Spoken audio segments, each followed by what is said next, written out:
की सबसे बड़ी खबर यह कि आज लोकसभा चुनाव के लिए बीजेपी अपने उम्मीदवारों की पहली लिस्ट जारी कर सकती है और इस लिस्ट में बीजेपी के बड़े चेहरों को शामिल किया जा सकता है, जिसमें मसलन बीजेपी केंद्रीय चुनाव समिति की बैठक में देर रात तक नामों पर मंथन भी चला। बताया जा रहा है कि प्रधानमंत्री नरेंद्र मोदी, भारतीय जनता पार्टी के राष्ट्रीय अध्यक्ष जगत प्रकाश नड्डा की मौजूदगी में करीब 4.5 घंटे तक ये बैठक चली, जिसमें कई उम्मीदवारों का नाम तय हो चुका है, लगभग फाइनल है और अर्चिका ये लिस्ट किसी भी वक्त जारी की जा सकती है। बिल्कुल, और इसी का इंतजार है बेसब्री से कि आखिर कब बीजेपी अपने उम्मीदवारों की लिस्ट जारी करेगी, क्योंकि अगर देखा जाए उत्तर प्रदेश पर नजर डाला जाए तो समाजवादी पार्टी ने अपनी सूची जारी कर दी है। ऐसे ही कई राजनीतिक दल अपनी अपनी रणनीतियां तैयार कर रहे हैं। अनूप गुप्ता संवाददाता साथ जुड़ गए हैं। अनूप, बीजेपी की पहली लिस्ट को लेकर क्या जानकारी आपके पास? आपको बता दूं कि कल देर रात लगभग 3 बजे तक जो है बीजेपी केंद्रीय चुनाव समिति की बैठक, कह सकते हैं मैराथन बैठक चली है। तकरीबन 5 घंटे की बैठक चली प्रधानमंत्री नरेंद्र मोदी और पार्टी अध्यक्ष जेपी नड्डा की अध्यक्षता में, और कई राज्यों के उम्मीदवारों को लेकर चर्चा हुई है। जहां तक अभी उत्तर प्रदेश की आप बात कर रहे थे तो उत्तर प्रदेश को लेकर के विस्तार से इस बैठक पे चर्चा की और नामों को फाइनल भी किया गया है। और दूसरी तरफ जहां तक मध्य प्रदेश की बात करें तो मध्य प्रदेश की सारी सीटों पर चर्चा की गई है। तो कह सकते हैं कि बीजेपी एक मानसिक रूप से बढ़त बनाने की कोशिश जो है इस लोकसभा चुनाव में कर रही है। जिस तरीके से मुख्य विपक्षी पार्टी कांग्रेस अभी तक मंथन कर रही है, तो बीजेपी चुनाव के तारीखों से पहले ही अपने उम्मीदवारों के नाम की घोषणा जो है वो करने वाली है। संभावना है, जो सूत्र बता रहे हैं कि आज किसी भी समय पहला लिस्ट जो है बीजेपी का आ जाएगा। और जो सूत्र बता रहे हैं उसके मुताबिक प्रधानमंत्री नरेंद्र मोदी, गृह मंत्री अमित शाह, रक्षा मंत्री राजनाथ सिंह जैसे बड़े नेताओं के नाम पहले लिस्ट में शामिल होने की संभावना है। दूसरी बात आपको बता दूं कि इस बार रणनीति बनाई गई है, चाहे वो मध्य प्रदेश हो, राजस्थान हो, जो हिंदी हार्टलैंड के जो राज्य हैं, जो बीजेपी का गढ़ माना जाता है, उसमें क्लीन स्वीप कैसे किया जाए उसकी रणनीति पर काम की जा रही है। और इसी वजह से कल जो बिल्कुल ये टारगेट जो है वो 370 प्लस का है और प्रधानमंत्री नरेंद्र मोदी ने खुद इसके बारे में कहा है। क्या ये माना जाए कि ये जो पहली सूची जिस पर मंथन हुआ है किसी भी वक्त जारी हो सकती है? आज भी संभावना है? बिल्कुल बिल्कुल, किसी भी वक्त आज भी संभावना है, क्योंकि देखिए नामों पर मुहर लगाई जा चुकी है। अब कह सकते हैं कि इस पर सिर्फ जो है वो घोषणा करना बाकी है। तो इंतजार करना होगा और किसी भी वक्त आप कह सकते हैं कि किसी भी वक्त जो है वो बीजेपी अपने तरीके से घोषणा कर सकती है नामों की। और जो सूत्र बता रहे, जैसा मैंने पहले भी बताया कि इस लिस्ट में पहला नाम जो होगा वो प्रधानमंत्री नरेंद्र मोदी का होगा। और सूत्रों के मुताबिक बीजेपी उत्तर प्रदेश में तकरीबन 75 सीटों पर चुनाव लड़ेगी। और जैसा कि बहुत शुक्रिया अनूप जानकारी साझा करने के लिए, क्योंकि इंतजार इसी चीज का है कि बीजेपी लिस्ट कब जारी करेगी, तो बहुत जल्द ये इंतजार भी खत्म होगा और इस पर भी रहेगी हमारी नजर। और बता दें आपको, आज से छत्तीसगढ़ में 12वीं की बोर्ड परीक्षा शुरू हो रही है, जिसमें 2,62,000 परीक्षार्थी हिस्सा ले रहे हैं। एक पाली में 12वीं बोर्ड की परीक्षा होगी, यानी कि एक शिफ्ट में ही 12वीं बोर्ड की परीक्षा होगी। सुबह 9 बजे तक परीक्षा केंद्र में एंट्री आप कर सकते हैं। 1 मार्च से 23 मार्च तक परीक्षा होगी। और आज अभिभावकों के लिए और 12वीं कक्षा के छात्र छात्राओं के लिए बहुत बड़ा दिन है। बहुत बहुत शुभकामनाएं आप सभी को, आपका एग्जाम अच्छा हो। ये भी न्यूज़ 18 आपसे वादा करता है कि आपकी इस एग्जाम से जुड़ी हर अपडेट अपने टीवी स्क्रीन पर आप देख पाएंगे न्यूज़ 18 के माध्यम से। और आज से जो परीक्षा शुरू हो रही है, इसमें आपको बता दें कि छत्तीसगढ़ में 12वीं के बोर्ड के एग्जाम्स होने, जिसमें 2,62,000 परीक्षार्थी हिस्सा लेने जा रहे हैं।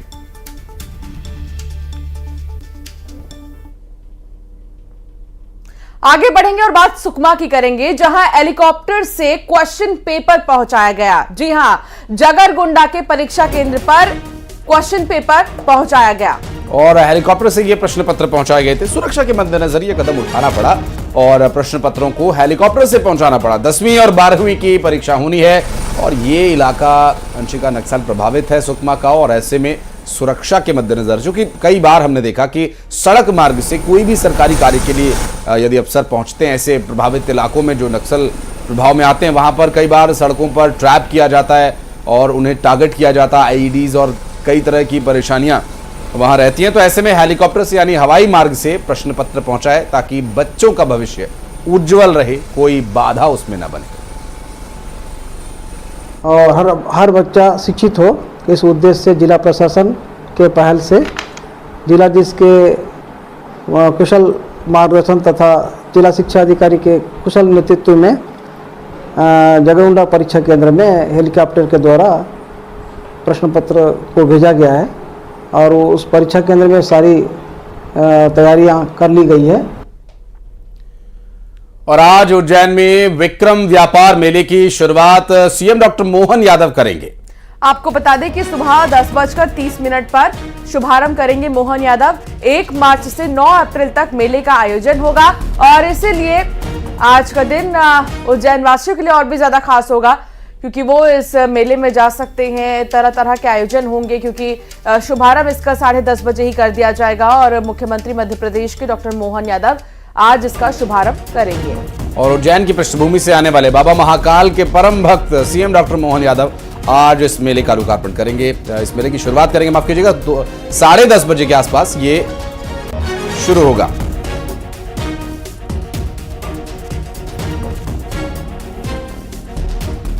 तो ये मेला बहुत खास क्योंकि पारंपरिक तरीके से इस मेले में जो आकर्षण का केंद्र रहने वाले हैं उसके बारे में भी डिटेल्स आपको बताएंगे। आज उज्जैन में विक्रम व्यापार मेले की शुरुआत होने वाली है और अब चलिए आपको बताते हैं इस मेले की खासियत क्या कुछ है, आपको मेले में क्या कुछ मिलने वाला है। मेले में एक साथ 390 लगभग दुकानें लगेंगी। इसके अलावा ऑटोमोबाइल्स, इलेक्ट्रॉनिक की दुकान भी लगेगी और हस्तशिल्प, फूड और झूले रहेंगे बच्चों के मनोरंजन के लिए। बड़े भी इस पर झूल सकेंगे। मेले में सांस्कृतिक आयोजन होना है और मालवा के व्यंजनों का यहां पर जाने वाले अंशिका लुत्फ उठा सकेंगे, स्वाद ले लवर्स सकेंगे। के लिए आशीष खास तौर पर हम कह सकते हैं कि ये मेला और भी ज्यादा खास होगा क्योंकि आप वहां के जो फेमस डिशेस हैं उनका लुत्फ उठा सकेंगे। आज से 40 दिन तक लगभग ये मेला चलेगा। जो आज नहीं जा पाएंगे पहले दिन, उनके लिए 40 दिन तक क्योंकि अब चलेगा पूरा मेला, तो वो कभी भी जा सकते हैं। 80 से 100 करोड़ का व्यापार होने की संभावनाएं, तो रोजगार की भी यहां पर प्रबल संभावनाएं बन रही हैं। मेले में कार खरीदने पर बम्पर छूट हो सकती है। तो आपने अगर कोई प्लान किया हुआ है कार लेने का, अगर आप अपने कोई 4 पहिया वाहन अपने परिवार में लाना चाहते हैं तो ये एक अच्छा मौका आपके लिए। इसके अलावा 2 पहिया वाहन पर डिस्काउंट भी मिल सकती है। तो अगर आप कोई भी व्हीकल लेना चाहते हैं, 4 व्हीलर या 2 व्हीलर, तो आपके लिए बहुत ज्यादा अच्छा साबित होने वाला है मेला और लगभग 40 दिन तक आपके लिए चलेगा। तो चलिए अब आपको यह भी बताते हैं कि मेले के लिए क्या कुछ विशेष इंतजाम किए गए हैं, सुरक्षा की क्या व्यवस्था है। तो मेले के लिए तैयारी है पूरी और पानी, बिजली की भी व्यवस्था यहां पर की गई है ताकि किसी भी तरह की कोई संकट ना हो।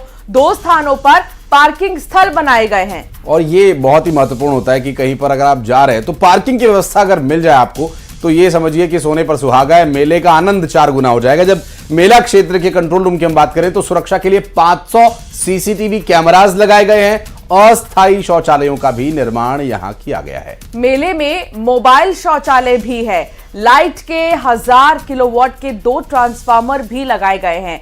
तो यानी बत्ती गुल होने की तो चांसेस ही नहीं है। और दूसरी तरफ अगर आपको किसी भी तरह की असुविधा होती है तो आप फोन करके भी उनसे सीधे कांटेक्ट में रह सकते हैं और मॉनिटर करने के लिए बाकायदा एक कंट्रोल रूम भी होगा। और मेला मतलब जगमग रोशनी यहां पर देखने को मिलेगी। तो एमपी की लाडली बहनों को आज राशि मिलेगी। 10 मार्च की जगह आज ही लाडली बहनों को राशि मिलेगी। और सीएम डॉक्टर मोहन यादव लाडली बहनों के खाते में ये रुपए सीधा ट्रांसफर करेंगे। लाडली बहनों को 1250 रुपए की राशि एक सिंगल क्लिक के माध्यम से वितरित की जाएगी। आगामी त्योहारों के मद्देनजर जल्दी ट्रांसफर करने का फैसला लिया गया है और इससे पहले मोहन यादव भी कह चुके हैं कि क्योंकि त्योहार आ रहे हैं और लाडली बहनों को शॉपिंग करनी होगी, ये उनका बयान था, इसलिए हम पहले ही ये राशि उनके अकाउंट में ट्रांसफर करेंगे।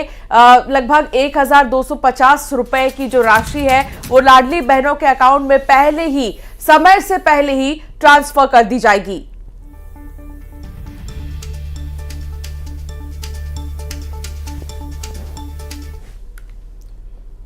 और चलिए बढ़ते हैं आगे। अब रतलाम से एक अहम खबर, जहां सैलाना विधायक कमलेश्वर को नाप दिया गया। जबरन वसूली की धाराओं में मामला दर्ज किया गया है। बंगाली डॉक्टर से 1 करोड़ की रंगदारी मांगी थी। सैलाना थाना पुलिस ने एफआईआर दर्ज कर दी है। डॉक्टर ने वीडियो जारी कर इस पूरे रिश्वतखोरी का खुलासा किया। आपको बता दें कि विधायक सैलाना ने इन आरोपों से इनकार किया था और रंगदारी मांगे जाने का इस पर अब मामला दर्ज हो चुका है। कुछ दिन पहले एक आवेदक जो है तपन राय करके, उसके द्वारा शिकायत की गई थी कि सैलाना विधायक कमलेश्वर डोडियार के द्वारा उससे जो है वो 1 करोड़ रुपए मांगे गए हैं। उसी की जांच एसडीओपी सैलाना को दी गई थी। उसमें जो है वो ये पाया गया है कि भाई उस व्यक्ति को बुलाया भी गया था सैलाना में। उसके भी कुछ जो है वो तथ्य सामने आए हुए हैं अपने ऑफिस में, जो सैलाना थाना क्षेत्र अंतर्गत है। तो उसी के आधार पर आज तपन राय की तरफ से एक मामला पंजीबद्ध किया गया है, जिसके अंदर धारा 327, 384 और अन्य धाराओं के अंतर्गत मामला पंजीबद्ध किया गया है।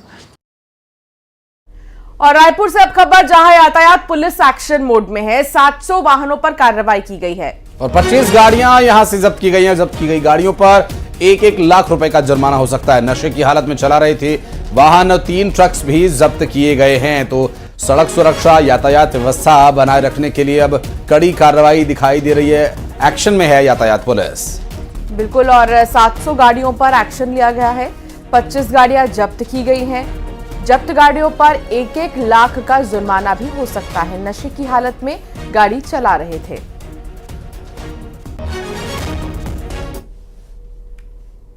और रायपुर से अहम खबर, पूर्व मंत्री की पत्नी को कोर्ट से बड़ी राहत मिली है। शिव डहरिया की पत्नी को कोर्ट ने राहत दी है। आपको बता दें कि भवन को एनजीओ उन्होंने कहा था और निगम को ताला खोलने के निर्देश अब दिए गए हैं। राजश्री सद्भावना समिति को भवन देने को कहा गया है। नगर निगम ने नोटिस के बाद भवन सील कर दिया था। और इस भवन की सीलिंग के बाद अब नगर निगम के नोटिस की भी चर्चा हो रही है। और साथ साथ पूर्व मंत्री की पत्नी को कोर्ट से अब राहत मिल गई है, क्योंकि शिव डहरिया की पत्नी को कोर्ट ने राहत दी है, क्योंकि एनजीओ को भवन देने का उन्होंने वादा किया था और अब निगम को ताला खोलने के निर्देश दिए गए हैं। तो वहीं कांकेर में बैंक से 1.5 लाख की चोरी हुई है। पार्षद के बेटे से ये चोरी की घटना को अंजाम दिया गया। स्टेट बैंक चारामा का ये मामला है। चोरी का वीडियो सामने आया। मामले की जांच में पुलिस जुटी हुई है और सीसीटीवी फुटेज के आधार पर आरोपियों की तलाश की जा रही है।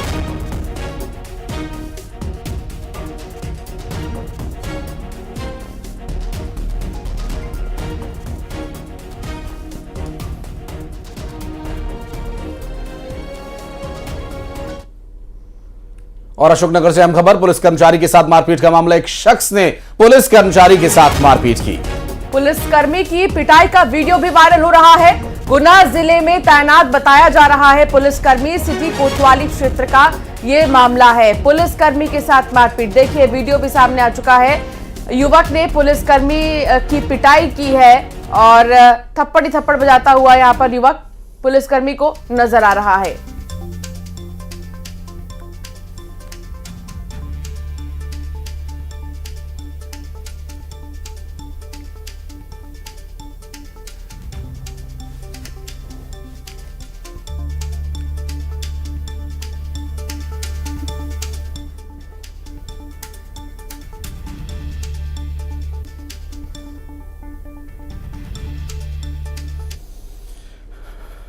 और अगली खबर रायसेन से, जहां उदयपुरा में 2 पक्षों के बीच फायरिंग का मामला और अचानक गोलियों की तड़तड़ाहट से पूरा इलाका दहल उठा।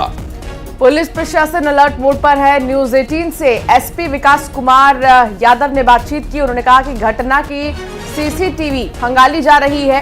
कानून तोड़ने वालों पर सख्त कार्रवाई होगी और जांच पड़ताल के बाद यह कार्रवाई की जाएगी। और आपको बता दें कि गोलियों की तड़तड़ाहट से पूरा क्षेत्र दहल उठा और एसपी का कहना है कि दोषियों को बख्शा नहीं जाएगा। पूरी जांच पड़ताल के बाद दोषियों के खिलाफ सख्त कार्रवाई भी की जाएगी। कानून तोड़ने वालों पर कार्रवाई होगी।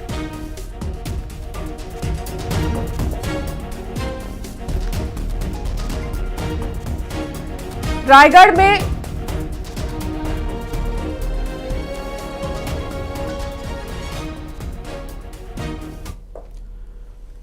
और चलिए बढ़ते हैं आगे। रायगढ़ में बुलडोजर एक्शन देखने को मिला, जहां शहीद चौक पर अतिक्रमण के खिलाफ कार्रवाई की गई है। जेसीबी के साथ प्रशासनिक टीम पहुंची है और सड़क पर जाम लगने की शिकायत पर एक्शन लिया गया है। यहां पर अक्सर लोग जाम की समस्या से जूझ रहे थे और फिर सड़क पर जाम लगने की शिकायत पर आखिरकार एक्शन ले ही लिया गया।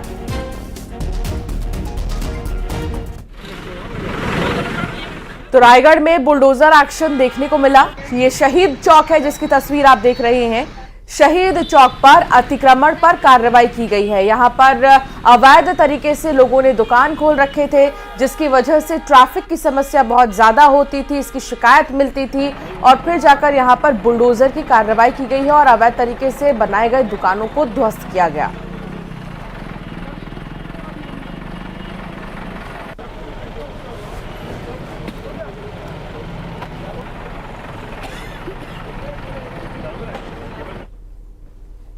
तो वहीं इंदौर में दिन दहाड़े लूट की वारदात को अंजाम दिया गया और वो भी पेट्रोल पंप पर 5 लाख रुपए की लूट की गई है।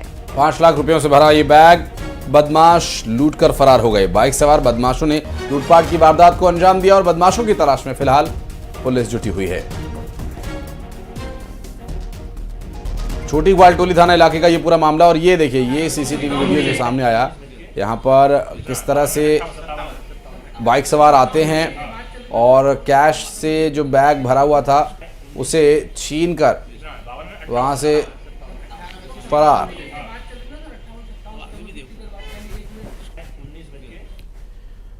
और बांग्लादेश के ढाका में रेस्टोरेंट में आग लगने का एक हादसा हुआ और हादसे में 43 लोगों की दर्दनाक मौत हो गई, जबकि 22 लोग इसमें जख्मी बताए जा रहे हैं। दमकल ने आग पर काबू पाया है। दमकल विभाग की गाड़ियों को सूचना दी गई और मौके पर पहुंचकर दमकल विभाग की गाड़ियों ने किसी तरह आग पर काबू पाया है। लेकिन बड़ी बात यह कि इस हादसे में 43 लोगों की मौत हो गई है और 22 लोग जख्मी बताए जा रहे हैं। हालांकि जो लोग जख्मी हैं उन्हें फौरन से अस्पताल भी पहुंचाया गया है, लेकिन कहा नहीं जा सकता, मौत का आंकड़ा बढ़ भी सकता है और वहां पर रेस्क्यू ऑपरेशन भी क्योंकि लगातार जारी है तो और भी लोग मिल सकते हैं। तो ये देखिए तस्वीर, बांग्लादेश के ढाका में रेस्टोरेंट में आग लगी, लेकिन आग लगने की वजह क्या थी ये अब तक नहीं पता चल सकी है। इस हादसे में 43 लोगों की मौत हुई है और 22 लोग जख्मी हैं।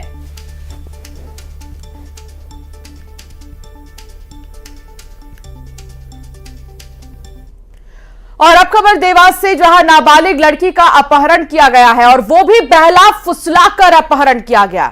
औद्योगिक थाना क्षेत्र का यह पूरा मामला। परिजनों का पुलिस पर बड़ा आरोप, न मेडिकल करवाया न ही मदद की। परिजनों ने पुलिस के सामने विरोध प्रदर्शन भी किया।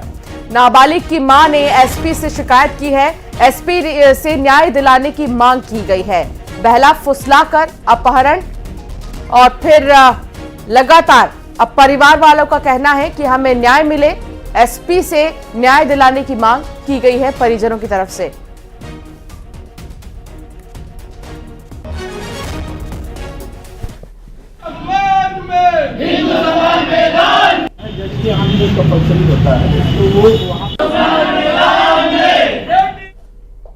केंद्रीय शिक्षा मंत्री और कौशल विकास और उद्यमिता मंत्री धर्मेंद्र प्रधान उज्जैन के बाबा महाकाल के दर पर पहुंचे। महाकालेश्वर भगवान की संध्या आरती में वो शामिल हुए। आरती के बाद उन्होंने महाकालेश्वर भगवान की पूजा भी की। पूजन पुजारी राजेश शर्मा और पुजारी आकाश शर्मा ने कराया। महाकालेश्वर मंदिर प्रबंध समिति की ओर से प्रशासक संदीप कुमार सोनी ने प्रधान का स्वागत और सम्मान किया।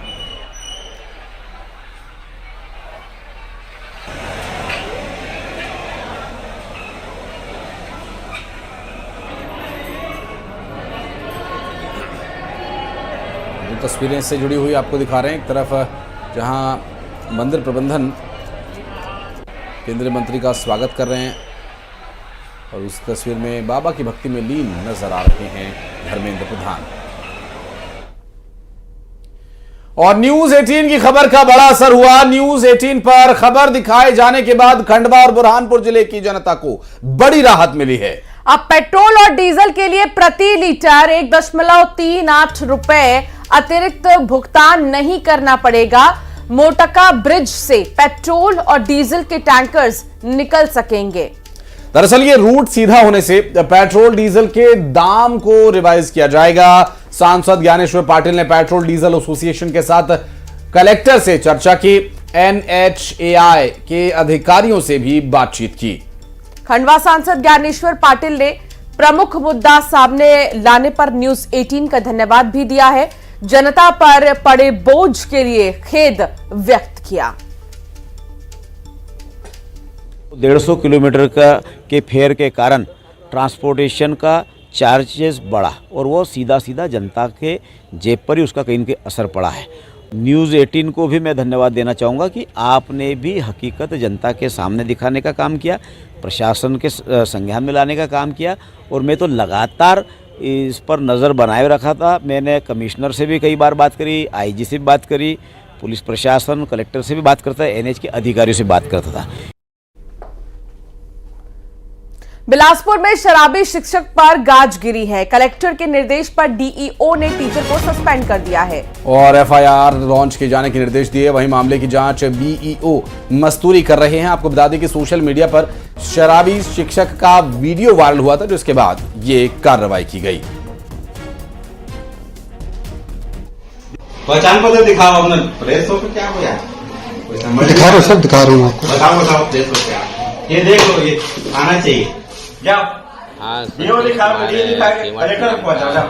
शिक्षक थे तो उनको हमने उसका प्रतिवेदन मंगाया है विकासखंड शिक्षा अधिकारी मस्तूरी से और उनको तत्काल निलंबित कर दिया गया है और उनके विरुद्ध इस प्रकार से कार्य अशोभनीय था, निंदनीय था और इनके विरुद्ध FIR दर्ज कराने के लिए भी निर्देश जारी किए हैं। और खबरें आगे भी जारी रहेंगी। वक्त एक छोटे से ब्रेक का है। जल्द हाजिर होंगे खास खबरों के साथ।